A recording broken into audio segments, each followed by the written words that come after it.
मैं आपको धन्यवाद देता हूं, क्योंकि लड़ाई बहुत बड़ी है, एक दिन में खत्म नहीं होगी मेरे साथियों। ये मुझे पता लगा जब नीरज भाई ने कहा कि मामना रामस्वरूप वर्मा जी की धरती है। ये दो महापुरुषों की धरती है। इस धरती से क्रांति होनी चाहिए। इस धरती से चाहे ईवीएम हो या तमाम तरह से जो सरकारी संस्थानों को बर्बाद करने की कसम भारतीय जनता पार्टी ने खाई है, उसके खिलाफ भी क्रांति का ऐलान होना चाहिए। और मैं जिम्मेदारी से कहता हूं आपको कि बहुत जल्द हम लोग ईवीएम के खिलाफ इतना बड़ा आंदोलन करेंगे कि सरकार ईवीएम के द्वारा वोटों की चोरी करना जो है उसके ख्वाब देखना भी बंद कर देगी। आने वाला समय हमारा है, घबराओ मत, बस मुठ्ठियां तान के तय कर लो कि हम इस देश में गुलामी की बेड़ियां काट के ही रहेंगे। हजार होते हैं, तमन्ना अगर झूठी हो तो बहाने हजार होते हैं। ये है कि हम अपने महापुरुषों के सपनों को, उनके कारवां को कहां तक पहुंचा पाए, ये हमारे कंधों पे जिम्मेदारी है। मैं डॉक्टर बाबा साहब अम्बेडकर को जब पढ़ता हूं, फूले साहू पेरियार को जब पढ़ता हूं, पेरियार ई रामा नायकर स्वामी को जब पढ़ता हूं, महामना रामस्वरूप वर्मा, बाबू शिवदयाल चौरसिया को जब पढ़ता हूं, संत राम बी प्रजापति, मान्यवर काशी राम साहब को जब पढ़ता हूं, तो मुझे महसूस होता है कि वो दो नहीं थे, वो अलग अलग नहीं थे। हर एक पेड़ की एक डालियों के रूप में वो थे। और हर व्यक्ति ने हर महापुरुष ने अपना अपना काम किया है। और जब तक वो जिए उन्होंने आराम नहीं किया, सिर्फ काम किया। उनकी वजह से आज उनकी संतानें मंचों पर बैठी। अभी मेरे छोटे भाई जो हमारे जिला कार्यालय प्रभारी है, मैंने उनका नाम पढ़ा, लिखा हुआ विनय राजपूत। तो मैंने उनसे पूछा कि विलोदी हैं? अभी बुला के मैंने पूछा, कहा हाँ। तो मैंने कहा बहुत अच्छी बात। मैं सिर्फ ये बात इसलिए कह रहा हूं कि इस देश में जाति है और जाति के आधार पर ऊंच नीच है। आप आज के बाद सब लोग अपने आप को, अपनी जाति छिपाना एक तो बंद कर दें, क्योंकि ये ना तो जाति आपके महापुरुषों ने बनाई और ना ही इस जाति को छिपा के या इस जाति पे गर्व करके आप कोई किसी का भला कर सकते हो। एक तो जाति के आधार पे अपना मनोबल गिराना बंद कर दो, क्योंकि जब तक आप जाति खत्म करने वाली ताकत ना बन जाओ, तब तक जाति के आधार पे अपने आप को छोटा बड़ा समझ के अपना मनोबल कम करने का काम जो है आपको बंद कर देना चाहिए। इसी में आपकी भलाई। प्यारे भाइयों, महापुरुषों को पूजने की बजाय, महापुरुषों आगे धूप बत्ती लगाने की बजाय, उनके आगे माथा टेकने की बजाय, और जिस तरह आप तथाकथित ईश्वर को भोग लगाते हैं, भोग लगाने के बजाय अगर आप उनके विचारों को पढ़कर, उनको जानकर अगर उनके विचारों पर चलो, तो शायद इस देश में वो दिन दूर नहीं जब इस देश में समय का चक्र घूमे और डॉक्टर बाबा साहब अम्बेडकर ने जो कहा कि 21वीं सदी हमारी है, वो 21वीं सदी हमारे हिस्से में आए और इस देश का लोक राजतंत्र हमारे हाथों में आए और उस राजतंत्र के जरिए उस राज व्यवस्था में काबिज होके हम इस लोकतंत्र में कमजोर वर्ग के लोगों को भी अपने पैरों पर खड़े होने का काम कर सकते। अभी देश में नीरज भाई मुझे कहने में बड़ी तकलीफ हो रही है, क्योंकि ये मामला बड़ा पेचीदा है कि कभी भारत रत्न की वैल्यू होती थी, अब जिसकी लाठी उसकी भैंस हो गई है, जिसको चाहे उसको दे दो। आपने कपूरी ठाकुर साहब को दिया, मैं इसके लिए आपका बहुत बहुत आभार प्रकट करता हूं। लेकिन असल में अगर आप देना चाहते हो, और मैं आपसे भी कह रहा हूं, अगर इस देश में कोई भारत रत्न का असली हकदार है तो वो है पेरियार ललई यादव। अगर इस देश में कोई भारत रत्न का हकदार है तो वो है महामना रामस्वरूप वर्मा, चौधरी महाराज सिंह भारती, मान्यवर काशी राम, संत राम बी प्रजापति, बाबू शिवदयाल चौरसिया। अगर कोई वास्तविकता भारत रत्न का हकदार है तो वो है डॉक्टर फरीदी। अगर कोई है तो वो है चौधरी चरण सिंह, जिनके काम, जिनके कर्म, जिनकी योजना, जिनकी नीति, जिनका जीवन अपने लिए नहीं, इस देश के कमजोर हक वंचित समाज के लिए थे। अगर उनको ना दे पाओ, मां अवंतिका बाई लोधी को, मां झलकारी बाई कोरी को ना दे पाओ, तो आज आपका राज है, किसी को दे दो। हम तो अपनी डायरी में लिख के बैठे हैं कि जिस दिन ताकत हमारे हाथ में होगी, हम अपने एक एक महापुरुष को भारत रत्न देके उनको बताने का काम करेंगे। इसलिए नहीं कि आप ये जानो कि उनको भारत रत्न मिला, इसलिए जानो कि भारत में उनका योगदान क्या है। क्या उनके संघर्षों के बिना भारत हो सकता था? क्या उनके संघर्षों के बिना भारत की कल्पना हो सकती थी? अगर देना है तो बाबू जगदेव प्रसाद कुशवाहा को दो, लेकिन क्या करें, अब तो ये रेवड़ी से भी हल्का हो गया है। मैं तो देश भर में घूमता रहता हूं, मैं भी एक घटना से निकल के आया हूं। मेरा दिल बड़ा तकलीफ में है, क्योंकि एक भाई की हत्या हुई और उसके बच्चे मुझसे उम्मीद लगाए बैठे थे। उन्होंने एक वीडियो जारी करके मुझसे कहा कि भाई आप आना।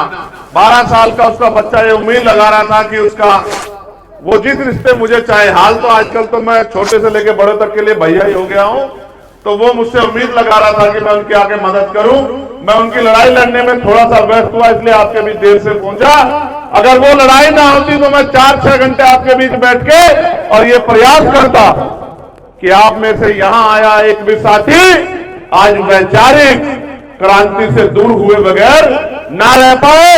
आज वैचारिकी का सारा आपके अंदर भर दिया जाए और जब आप यहां से घर लौटो तो अपने अपने घर में जाकर अंधविश्वास पाखंडवाद को मुंह तोड़ जवाब देने का काम करो। लेकिन मुझसे पहले हमारे सभी भाइयों ने अपनी अपनी बात को रखते आपको तैयार किया होगा। और मैं तो आप जानते हो, मैं तो बहुत दिन से कह रहा हूं कि जो कुछ भी करता है इस देश में ईश्वर करता है, जो उसके बगैर पत्ता भी नहीं हिलता। अगर हम इस अंधविश्वास पाखंडवाद का विरोध कर रहे हैं और अगर हम भी देश में राज चाहते हैं तो ये उसी तथाकथित ईश्वर की मर्जी है, क्योंकि उसके बगैर कुछ भी देश में नहीं होता। हमारा प्रयास है कि उनकी इस इच्छा को भी हम जल्दी पूरी कर दें। यहां हमारी इस मंच वाली टीम के साथ साथ आप भी उतने ही सम्मानित है जो नीचे बैठे हैं, क्योंकि ये कुछ सीखना नहीं चाहते। ये वो वाली जमात है जो सीखना नहीं चाहती और ये वो वाली जमात है जो सीखना चाहती है। जो अपने आप को सर्वश्रेष्ठ मानता है वो इधर बैठता है और जो अपने आप में कमी आता है वो सामने बैठता है। मैं आपको धन्यवाद देता हूं, क्योंकि लड़ाई बहुत बड़ी है, एक दिन में खत्म नहीं होगी मेरे साथियों। ये मुझे पता लगा जब नीरज भाई ने कहा कि मामना रामस्वरूप वर्मा जी की धरती है। ये दो महापुरुषों की धरती है। इस धरती से क्रांति होनी चाहिए। इस धरती से चाहे ईवीएम हो या तमाम तरह से जो सरकारी संस्थानों को बर्बाद करने की कसम भारतीय जनता पार्टी ने खाई है, उसके खिलाफ भी क्रांति का ऐलान होना चाहिए। और मैं जिम्मेदारी से कहता हूं आपको कि बहुत जल्द हम लोग ईवीएम के खिलाफ इतना बड़ा आंदोलन करेंगे कि सरकार ईवीएम के द्वारा वोटों की चोरी करना जो है उसके ख्वाब देखना भी बंद कर देगी।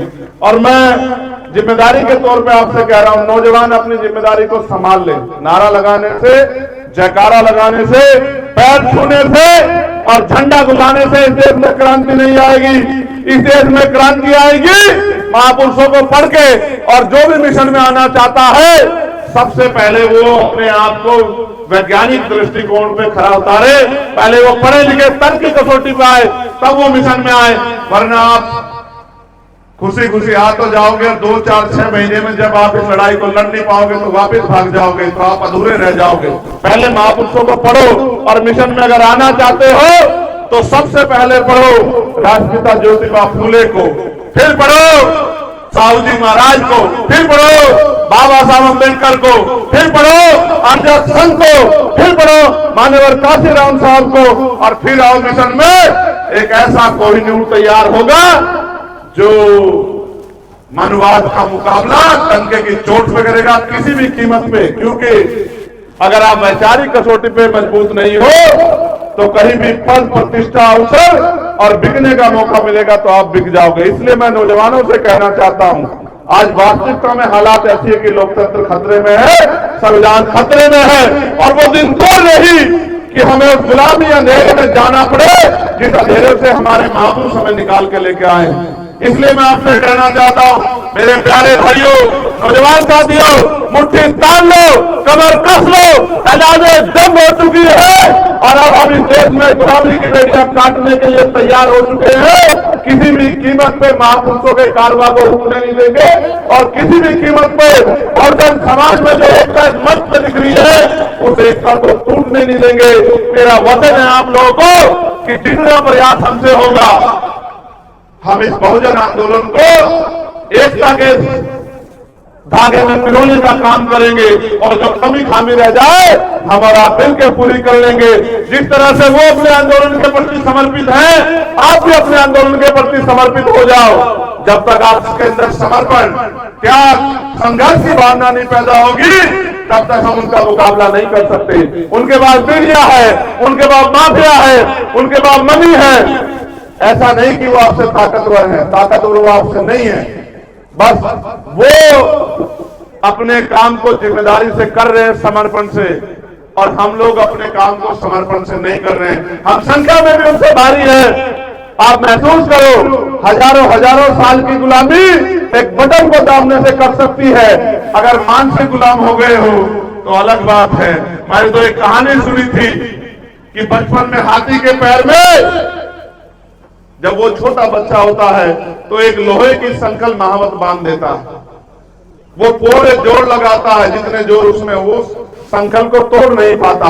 और जब हाथी बड़ा हो जाता है, चाहे वो बड़े से बड़े विशाल वृक्ष को गिरा दे, तब उसके पैर में एक इतनी मोटी संकल की बजाय एक छोटी सी बेड़ डाल दी जाती है। लेकिन उस पर मानसिक गुलामी इतनी हावी होती है कि वो उस बेड़ को तोड़ने की हिम्मत नहीं कर पाता, ना भी कभी प्रयास करता। हम इन गुलामी की बेड़ियों को काट सकते हैं। आज इस देश में लोकतंत्र है, संविधान है, अधिकार है। हम अपनी बात को कह सकते हैं और हम अपने लोगों को तैयार कर सकते हैं। नेता इस लड़ाई को नहीं लड़ सकते। इस लड़ाई को तभी लड़ा जाएगा जब आप लोग तैयार हो जाओगे, जब सामने वाले भी ऐसे हो और इधर सामने बोलने वाले भी ऐसे हो, सुनने वाले भी ऐसे हो। जब दोनों चक्के एक जैसे होंगे तब मिशन तेजी से आगे बढ़ेगा। पता नहीं मोदी जी की बुलेट ट्रेन तो आएगी नहीं आएगी, लेकिन बहुजनों की बुलेट ट्रेन इस देश में आने वाली है। आप लोग कमर कस लो। मंडल कमीशन की अधूरी सिफारिशें भी पूरे होंगी और प्रमोशन में रिजर्वेशन मिलेगा, नौकरियां भी मिलेगी, रोजगार भी मिलेगा और साधन संसाधन में बंटवारा भी होगा। आने वाला समय हमारा है, घबराओ मत, बस मुठ्ठियां तान के तय कर लो कि हम इस देश में गुलामी की बेड़ियां काट के ही रहेंगे। मैं प्रशासन के लोगों का बहुत धन्यवाद करूंगा, पुलिस के लोगों का और ज्यादा धन्यवाद करूंगा। ये इस प्रदेश में सबसे ज्यादा बेचारे हैं। इनको पहले 200 रुपए साइकिल भत्ता मिलता था, अब बढ़ा के 500 कुछ रुपए कर दिया, वो भी नहीं देते इन बेचारों को। और आप विश्वास करो, धुलाई भत्ता 180 रुपए है जो कपड़ा धोते हैं। मैं इनकी बहुत चिंता करता हूं। मैं सोचता हूं कि जल्दी से जल्दी इनकी 8 घंटे की ड्यूटी सुनिश्चित कर दे और हफ्ते में इनको एक दिन छुट्टी दे। इनको भी स्वाभिमान सम्मान के साथ प्रदेश की सेवा करने का मौका दें और जो उनकी ड्यूटी है उसको ये लोग जिम्मेदारी से निर्वहन कर पाए। अभी तो सब लोग पीड़ित हैं, एक एक का नंबर आ रहा है। अभी पहला मानव रहित थाना शायद गुजरात में बन गया है। ये दिन दूर नहीं, आज तो इनकी लाठियां कमजोरों के पीठों पे पड़ती हैं। वो दिन दूर नहीं, कल इनको ये कह दिया जाए कि नौकरी खत्म, आप भी जाके घर में खेलो, मौज करो, बहुत दिन नौकरी कर ली। मैं इनसे भी कहना चाहता हूं कि ये भी याद रखें कि संविधान है तो नौकरी है, संविधान है तो अधिकार है, संविधान है तो स्वाभिमान सम्मान है। इसलिए गुलामी जैसा जीवन मत जियो, संविधान के हिसाब से काम करो। आप यहाँ उपस्थित हो, मैं आपको और ज्यादा समय नहीं दे पाऊंगा। मैं दोनों का हाथ जोड़ के आपसे आज के लिए माफी चाहूंगा। अगर मेरे पे काम की जिम्मेदारी नहीं होती, विश्वास करो मेरे खून का एक कतरा आपके लिए समर्पित है। मैं गोली खा के भी सुरक्षा की जिम्मेदारी नहीं लेता हूं, मैं इसलिए आपसे कह रहा हूं। लेकिन आज क्या करूं, अब अपने यहां तो मोदी भी नहीं और अमित शाह भी नहीं, और जैसे कांग्रेस में राहुल गांधी और खड़गे जी है वो भी मैं ही, सब कुछ अपने यहां तो भी मैं ही हूं। मगर मैं कोशिश कर रहा हूं कि मैं न रहे और हम सब लोग सामूहिक नेतृत्व हमारा आगे बढ़े। मैंने लक्ष्मण भाई से भी कहा है कि लड़ने वाले लोगों को लड़ने वालों के साथ रहना चाहिए, इधर उधर नहीं घूमना चाहिए। इधर उधर रास्ते कठोर हैं, इधर रास्ता आसान है, संघर्ष करना पड़ेगा। आसानी से तो जन्म भी इंसान का नहीं होता है। बहुत बहुत धन्यवाद। इस मंच पर उपस्थित सभी सम्मानित नेताओं का धन्यवाद। और ये आग्रह, भागोगे मुझसे पे उठ के, इसलिए उठिए, बैठो, जो लोग खड़े बैठो बैठो। ये सब कहेंगे भाई आते हैं अपने साथ साथ, फौज को भी ले जाते हैं, पूरा कार्यक्रम खराब कर देते हैं, अपमान कराओगे मेरा है? ये तुम्हारी जिम्मेदारी है। ये सिखाया मैंने तुम्हें कभी? आर्मी किसे कहते हैं? आर्मी वो होती है जो आदेश हो जाए उसका पालन करे, चाहे आंधी आ जाए चाहे तूफान। अब तुम डटे रहो, तुम्हें मैदान नहीं छोड़ना है, बिल्कुल डट के मौके पर रहना, जब तक कार्यक्रम ना खत्म हो इसको जिम्मेदारी समझ। किसका कार्यक्रम है? विजेंद्र का। विजेंद्र के बाबत है क्या सिर्फ है? विजेंद्र का क्या है? इसका तो अब मैं तो भाग्य दुर्भाग्य को भी नहीं मानता। ये तो अच्छा है, इसका जन्म यहाँ हो गया, हमारा नहीं हो सकता। क्यों भाई? तो बाबा तो सभी के है ना वो। और आप महसूस करो उनसे क्या सीखना चाहिए कि अगर तमन्ना अगर सच्ची हो तो रास्ते हजार होते हैं, तमन्ना अगर झूठी हो तो बहाने हजार होते हैं। जब उन्होंने सच्ची रामायण लिखी और सब जगह से बंद हो गया तो वो भी घुटने टेक देते, लेकिन ऐसे बहादुर, ऐसे वीर, ऐसे महापुरुष, ऐसे क्रांतिकारी की के परिनिर्वाण दिवस पे आज हम लोग पहुंचे हैं, उनको कोटि कोटि नमन कि उन्होंने उस समय मनुवादियों को सुप्रीम कोर्ट तक खींच के लेके गए और सुप्रीम कोर्ट से ऑर्डर करवा के झुका के और ये साबित किया कि तर्क और विज्ञान में कितनी शक्ति है। इसलिए उनको कोटि कोटि नमन और आप सबका धन्यवाद। आप सबके लिए मंगल कामनाएं और छोटे भाई विजेंद्र के लिए भी मंगल कामनाएं कि ये इस परिवार का नाम भी रोशन करे और तर्क की कसौटी में भी खड़ा रहे। बाकी तो हम इसके पीछे खड़े ही। बहुत बहुत धन्यवाद। जय भीम, जय भारत, जय संविधान, जय विज्ञान, जय लोकतंत्र और आप सभी के लिए मंगल कामना।